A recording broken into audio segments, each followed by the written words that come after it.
Think about this. 24 hours a day, 365 days a year, you're sitting at home, you turn on your TV, something comes out of it. If something is coming out of your TV, there is someone on the other end of that line somewhere sending it out. Our job is 365 days a year. That's birthdays, that's New Year's, that's 4th of July, that's Memorial Day, that's Christmas, that's Thanksgiving. I have worked every single one of those holidays numerous times because TV is always on. If they can work for 14 hours and not even blink and be ready for the next day and excited about being there, you know, those are the ones that really make it. You get obsessed with the project and with the work, and you want to be there.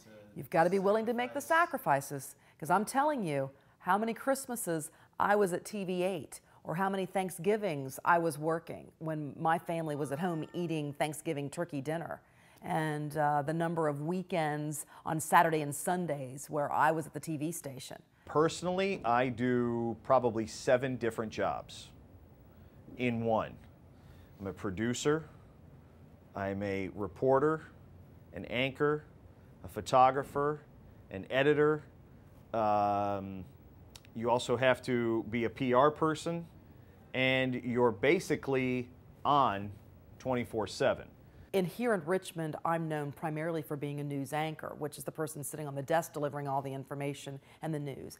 I never really wanted to do that. I always wanted to be a reporter. I wanted to be the person on the scene that gathers that information. It's a very interesting job because you are involved in the creative process in terms of trying to bring location options to a production designer or a director, saying, here are 4 options for the small town, Mr. or Miss Production Designer. What do you think about these? And these are locations that that location manager has probably found perhaps through me as the state location manager, or by going out and scouting around on their own these different options, right? And so you will present these creative options to the production designer or the director, and then as a location manager working on the production, you'll have to then go to that location owner and convince them that yes, we would love to be able to come to your house or your town and make this film. Or there might be some unusual request. They might want to land a helicopter on a building or paint some historic building some odd color. So you have to be a pretty good salesperson and psychologist as a location manager and negotiator and photographer. You know, there's many different skill sets. Your scripts have to be written, your video has to be edited, and you have to be in the seat ready to go because 6 o'clock comes at the same time every day, whether you're ready or not. That's the thing. When you think about broadcast television, most people think anchor, reporter. Those are the 2 that they see. Right. Well, of course, you've got the meteorologist. Frankly, probably the most important position is the producer. That's the person who organizes the show and decides which stories go into the show and in what order. Hugely important, all behind the scenes. Then you have an executive producer that oversees the whole production. So they're involved with some of the overall look of the show, the graphics and all the pretty things that fly and how the videotape works. You've got a videotape operator. You've got a photographer. You've got the director who decides when you say, oh, hey, as the anchor, look at this videotape. Well, there's somebody back there that says, roll the tape, take the tape. Their Chiron operator. The Chiron operator, when your name appears underneath of you, or when you're looking at videotape and has the location, that's all computer generated. That's the Chiron operator. There's tape playback. Somebody's got to play the tape. There are so many graphics. There's the graphics person. That's huge. So how many positions was that? You're the first one in on a production, finding the locations, and you're the last one out wrapping up the logistics. Because like during production itself, you're dealing with the location owners and the municipalities and the government entities and getting the permits, but you have a staff that's like making sure that the trucks know where they're going to park and that the dumpsters are there and their porta-johns and all the logistics of moving that big city of production around. All the departments lead to the locations department. You have to deal with grip, electric, transpo, medical, everything, you know, art department, everything comes to the location manager. So it's a good position to be in to learn about the industry and all the different departments that are required to make a big movie. The locations is kind of the pivot point of all those decisions. And that's the key, is try to figure out how to make a living. It's something you love doing. Even though a lot of my classes were geared towards television, I was also a DJ on the radio station, and I took some audio production classes on that end of it. I wrote for the campus newspaper, and part of that curriculum was writing. There's two different styles of writing. There's writing for a newspaper, and there's writing for what they call broadcast, which is either TV or radio. And there's also, now you have to include the internet. So there's two different styles of writing, and I took both. It was the College of Communications, and within that College of Communications, you had broadcast journalism, you had radio television, you had film production, you had interpersonal communications, and I think now they've even got social media and public relations are a part of that as well.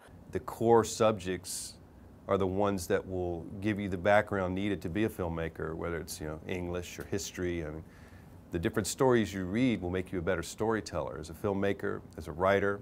It all starts at the writing. If you're interested in writing, the best way to be a good writer is to just read a lot of material and how other writers have done it. You need to get the basics in high school, and some of the basics include writing, basics that you have got to know a keyboard. You've got to know a keyboard, and you can't sit there, J, K, oh, there's the M, where's the exclamation point? You've got to know that keyboard so that you can type. That is so crucial. I mean, that's just, and managing the English language to know what is appropriate. I mean, that is so crucial. Do you know what the subject is? Do you have a plural subject, or do you have a plural verb that's going with it? That is, you've got to be able to. I will tell you the number of English teachers who have called me over the years to say, you didn't use lie and lay correctly. Those still get me, so you've got to know it. You just do. You have to be comfortable speaking in front of people. You and I are sitting here, and there's only the two of us in a room and a camera. If anyone came to Channel 6 and watched the newscast, you'd only see about 6 or 7 people in the room. But you always have to remember that even in Richmond, your voice, when it goes out over the airwaves, is capable of being heard by almost 1 million people. You don't even have to project your voice like you would if you're on stage. You just have to be confident in what you're saying and know that what you're saying is of some value or information to the people that are going to be hearing it. Being comfortable asking questions and introducing yourself, that is so key. Because if you can't talk to people, or you're shy, or you don't like to walk in and immediately grab someone and say, hello, I am, this isn't the career for you. Being in the drama class, projecting your voice, being able to go out in front of people, even if it's only 50 people, and remember what you have to say and say that. If you're in a class like this where you have equipment, even if nothing ever gets on TV, or if all you're doing is bringing it back and working on it, getting your hands on the equipment is the most educational thing that you can do. I went to school for 4 years, and I learned an awful lot in the 4 years. I learned 10 times more in the first 3 months of my first job than I did when I was in college, because I was actually doing it. Learn how plays are written, to learn how the content is put together, and then learn how that process works in drama, I guess. And I mean, it's all about telling a story if you want to be a filmmaker. So, I mean, that's probably where you could get some experience of, in production type experience of art department, and those types of things could come from drama too. Time skills in order, okay, I'm going to make these phone calls here. If I don't get the information by 11 o'clock in the morning, then I've got to move in a different direction to get a different type of story. It's very self-motivated type work. You've really got to be able to make those decisions on your own and then move forward. It's all very self-motivated. Current events classes, democracy classes, anything like that that you are learning about the past of our country, of your community, but you also need to know current events, to know who the Board of Supervisors and the school board members are, who are making the decisions in your community, in your state, who are the lawmakers, both local and federal. That's information that you need to have. And you have to have a general working knowledge of just so many different things. You start off, oftentimes, at least I did, as a general assignment reporter. And being a general assignment reporter means you have to be an expert in every single area when you walk out the door of that newsroom every single day. And to be able to do that, you have to have a very wide background of knowledge. So that's the reason all the classes that you take in high school are very important, just a wide background of stuff. Logical thinking is basically what it is. That'd be another great class. Very important thing is to be able to write a letter. You know, just the simple thing of being able to communicate in a cover letter. I mean, the resume is fine, but a lot of times people don't even get to the resume. You know, they read the cover letter, or even if it's a cover email. If you can intelligently convey who you are, your passion for what you're trying to do, that's why, you know, the core subjects just come into play again. Just English, history, and a knowledge base based on reading other material, even if it's books about the film business. I mean, whatever. If you're passionate about that, just read stuff so you know how to communicate. Being able to write, being able to get your thoughts out clearly and quickly. Part of the difference between working for a newspaper and working for a TV station, if you go home and read an article in a newspaper, be it in sports or the Metro section of the front page, take a stopwatch with you and time yourself and see how long it takes you to read that article. It might take you 5, 6, 7 minutes. In television, we have 90 seconds to convey a lot of the same information. So you have to learn how to say what you need to say, but say it in a quick amount of time and try not to leave out any of the important things. The technical side of executing the story into this medium, you learn through experience, really, just hands-on experience. But when I went to college, one of the first questions that I ask is, how soon can I get my hands on a camera? How soon can I get my hands on, you know, some editing equipment? How soon can I get in a studio and see how it all works? If you have the opportunity here, take advantage of it, because here your mistakes aren't going to go out to 1 million people. Right. Like mine do. And believe it or not, the little cameras that you guys have here work on the same principles as the ones we use at Channel 6 and the ones they use at the network. They might look different, they might be bigger, it might be more imposing when you walk into a studio, but all the equipment basically does the exact same thing. So if you learn how to use this, you're that much further ahead when you go to the next step and get something bigger. You'd be, oh, okay, this works the same, and this is different, this is neat, and you already have a basic knowledge of how that piece of equipment works. So if you have the opportunity, come in here and take advantage of it, because this is a head start that a lot of people that are my age didn't get. Basic things that you learn through the experience of just showing up on time, making friends, and having common sense. I mean, those are the 3 things that move people up the chain more than anything that I've seen. Because at the end of the day, it comes through the relationships you make and the friendships you make that often lead to the next job that you'll have. There's something that I try to tell kids that are thinking about getting into this that you can't teach. Everyone that I've ever worked with in this business just has a knack for doing it. You want to be where things are happening. You see something happening, you hear about it, instinctively, you want to be there to cover it. It's an instinctive thing that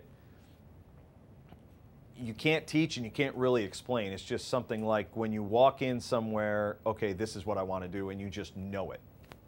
You need to be able to put yourself out there, and you need to have a tough outer shell, because people are going to say, well, you look crappy and you sound crappy, and I don't care what you've got to say. And you've got to look them in the eye and say, okay, now, how do you feel about this? You're a teacher. If you go home, you're not quite a teacher if you're home or doing something else.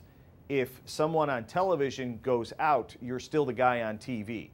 And that's a very hard thing to get used to, because your public persona always has to be on. If you're having a bad day, you can't let viewers or the public know that you're having a bad day, because that may be the only time ever that they encounter you face to face. I think so often you get so consumed thinking, okay, I've got to do something in the radio, television area. You don't necessarily have to. The whole idea about radio and television, journalism, is being able to ask questions and communicate with people.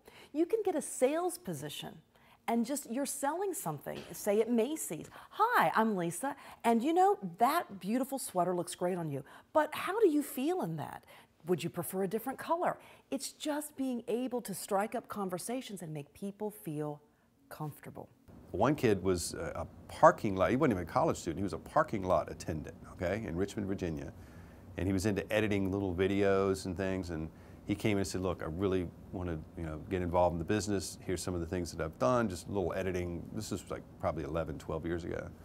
We really want to get, I said, okay, well, come help us out. So for a couple of months, he sat in the office stuffing envelopes and reading trade magazines and helping us with little office work. And then I was able to get him a PA position on a television series that was coming to town.